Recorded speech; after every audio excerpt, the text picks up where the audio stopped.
अमेरिकाबाट रजनीजीको प्रश्न छ, म जे गर्छु त्यसमा आनन्द आउँछ मलाई। म बगैँचामा काम गर्न जान्छु, फुलहरू गोड्छु, बिरुवाहरू लगाउँछु, त्यसैमा कस्तो आनन्द आउँछ, शान्त भएको अनुभव गर्छु। एक प्रकारको शान्ति, एक प्रकारको आनन्द अनि उमङ्ग उत्साह सबै आउँछ। फुल गोड्दा गोड्दै, फुल रोप्दा रोप्दै, काम गर्दा गर्दै आनन्द आउँछ। जे गर्यो त्यसैमा रमाइलो लाग्छ। के यही हो ध्यान? सुन्दर प्रश्न गर्नुहुन्छ।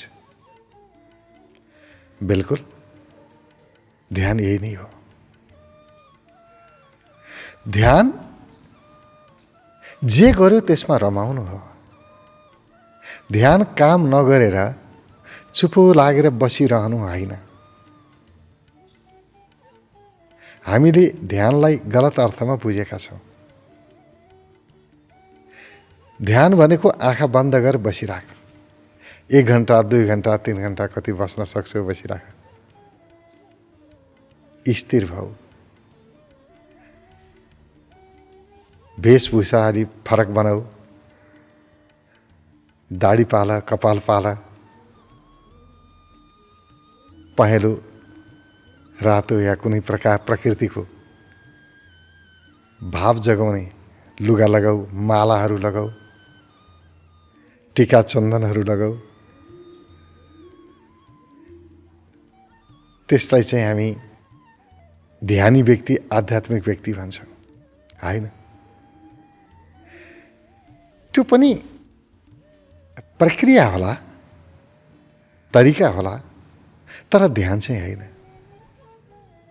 एकैछिन बिहान ध्यान गरेर 1 घन्टा बस्नुहोस् कि 2 घन्टा बस्नुहोस् बिहान, त्यो ध्यान गरेर मेरो ध्यान सकियो भन्न मिल्दैन।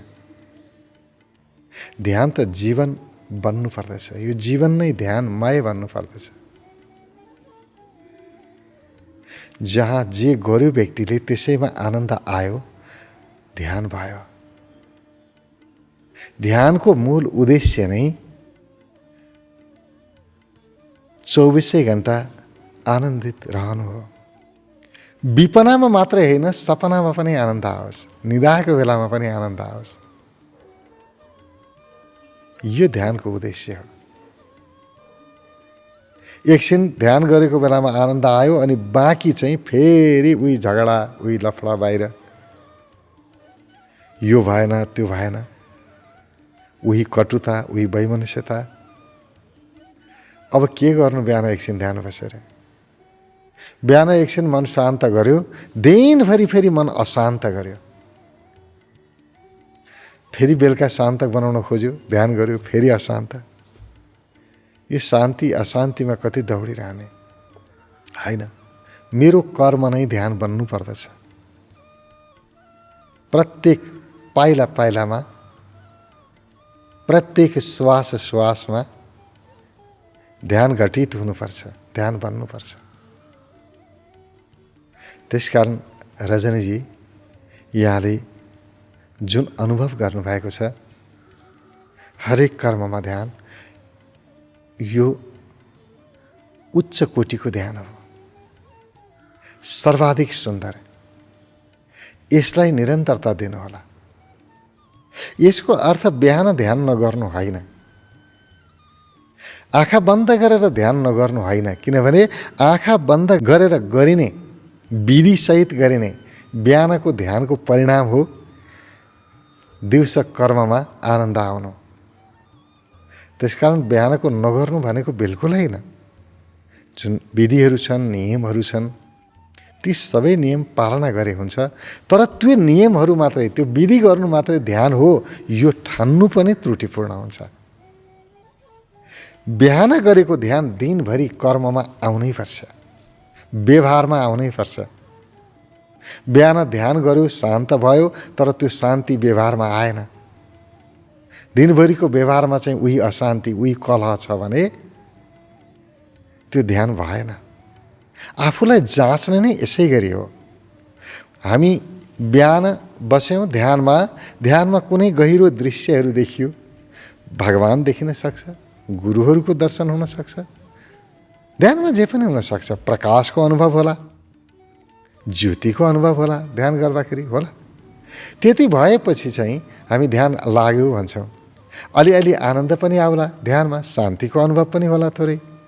आहा, मलाई कस्तो राम्रो ध्यान लाग्यो, हामी त्यतिमै सन्तुष्ट हुन्छौँ। होइन, त्यतिमा सन्तुष्ट हुनुहुन्न।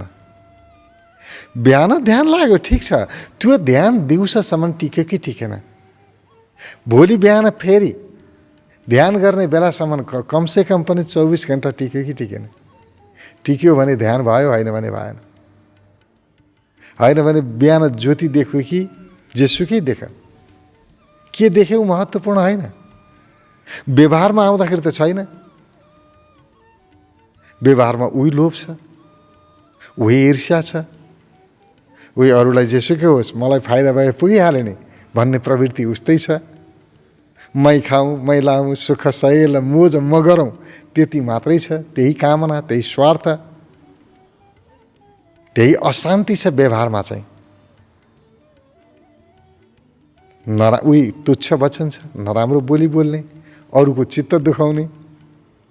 के गर्नु त्यो बिहान ध्यान गरेर? केही अर्थ भएन। त्यो बिहान ध्यान गरेको शान्ति, त्यो उमङ्ग, त्यो आनन्द दिनभरि कर्ममा देखिनुपर्छ, व्यवहारमा देखिनुपर्छ। होइन भने केही अर्थ छैन।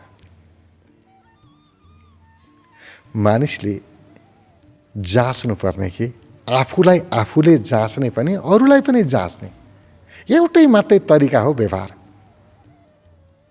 भित्र कस्तो छ, के थाहा? भित्रबाट व्यक्ति ध्यानी हो कि ज्ञानी हो कि अज्ञानी हो कि के थाहा? उसको कुरा उही जान्दछ। मानिसले अनुमान गर्ने त उसको व्यवहारबाट हो नि। उसको व्यवहार ज्ञानीको जस्तो छ कि छैन, उसको व्यवहार ध्यानीको जस्तो छ कि छैन। त्यो व्यवहार देखे भने अनि यो व्यक्ति ध्यानी रहेछ भनेर अरूले पनि जान्दछन्, ज्ञानी रहेछ भनेर अरूले पनि चिन्दछन्। आफूले पनि मूल्याङ्कन गरेर त्यसै गरी हो।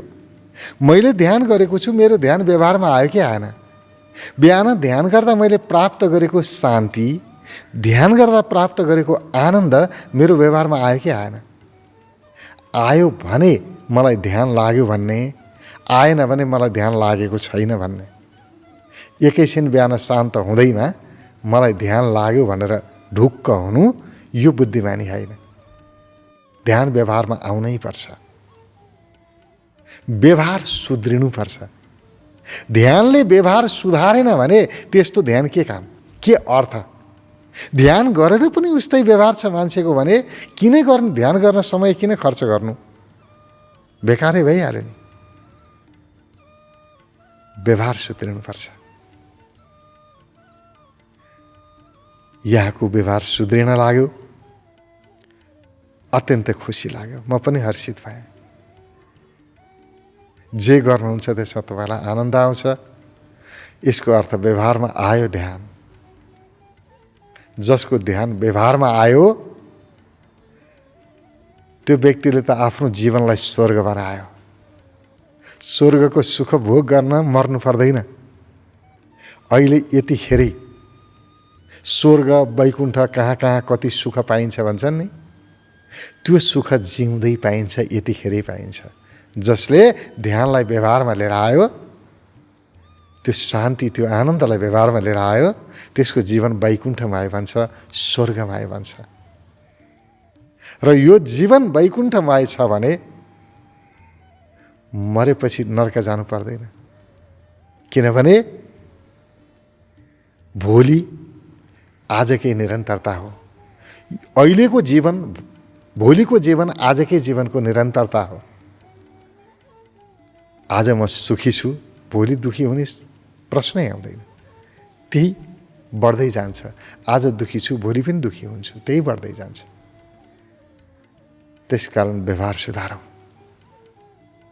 ध्यान व्यवहारमा लिएर आऊ। जबसम्म ध्यान व्यवहारमा आएन काम लागेन।